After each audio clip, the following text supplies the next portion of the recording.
નમસ્કાર. દરેક દેશની જરૂરિયાત હોય છે ખાવાનું, પાણીનું અને જીવન જરૂરિયાત વસ્તુનું.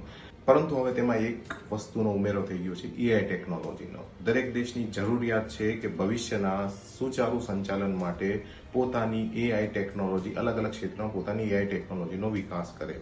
એક રિસર્ચ પ્રમાણે દુનિયાની અંદર જેટલા પણ હાલમાં ડેટા સેન્ટર આવેલા છે તેમાંથી 90% ડેટા સેન્ટર ઉપર અમેરિકા અને ચીનની કંપની માલિકાના હક છે. હવે તમે અત્યારે હાલની પરિસ્થિતિ મુજબ ઈરાન અને ઇઝરાયલનું યુદ્ધ તમે જોઈ રહ્યા છો દરરોજ ટીવીની અંદર, તો તમને ખ્યાલ આવશે કે કેવી રીતના એઆઈ ટેકનોલોજીનો ઉપયોગ થઈ રહ્યો છે.